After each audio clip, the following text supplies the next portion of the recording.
Candles, fibs, crosses, EMAs. It's the tools of the day trade.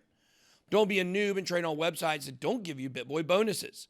Click the link in the description to get set up on ByBit or Femex and get an insane sign-up bonus for being part of the BitSquad. Leverage trade responsibly, but do it the right way on Femex or ByBit.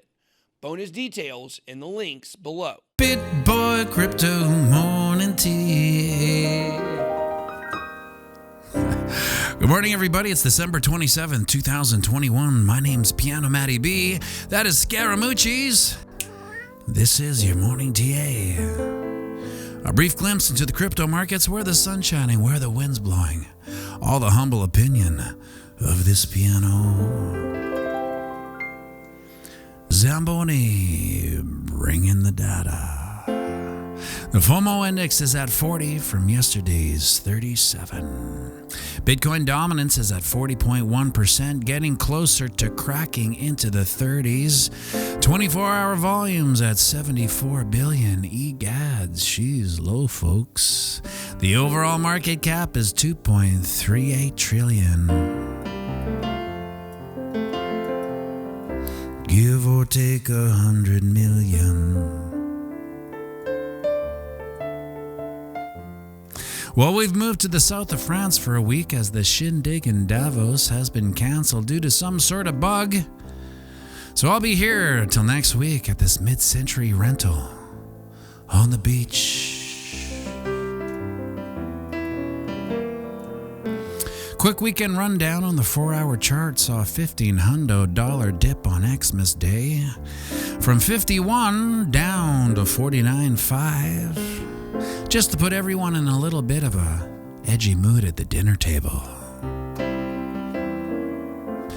And then on Boxing Day, as monsters lined up outside big box stores to buy multiples of things they don't need because they already have, price action rallied back up and over the 20 moving average, and we are currently testing it as support at 50.7.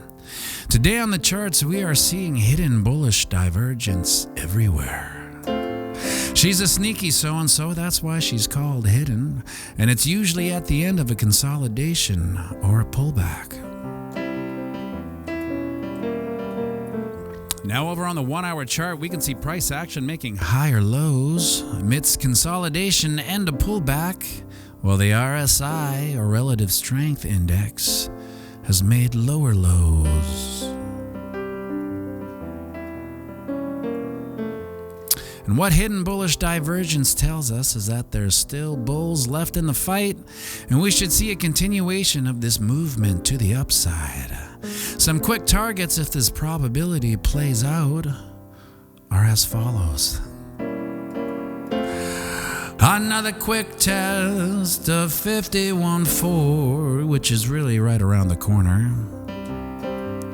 I also like the 20 moving average, Sharon stoning the 50. Now, I said before I'm not a huge fan of crosses up or down, but it is a feather in our bullish fedora, if you will.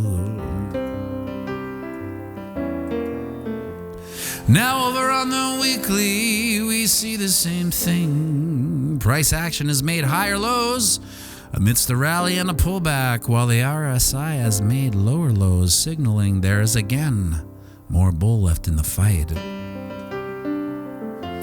And we should see this upper movement continue. Some quick targets, if these probabilities play out, would be my key level of 53K.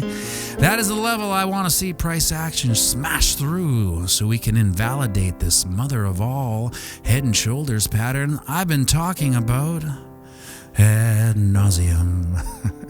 And that would coincide with Sharon stoning the 20 moving average, and at this point, after some dad knocks back down to test it into support, we'll likely see a jump to 54.6, then 55.7, even 56.5. Now that would be our weekly bullish targets based on the hidden bullish divergence between price action and the RSI. I think the probability would be higher if the RSI was a tad more oversold, and sitting at 45-ish isn't an overwhelmingly oversold position, so we'll keep our eyes on this one. She's a 10% move to the upside, which is what we saw the last week of 2020, which might not be something, but she sure ain't nothing. So remember, we're playing the same game as our psychopathic elected lead. That's right, it's the long game. So zoom out and have a fantastic day.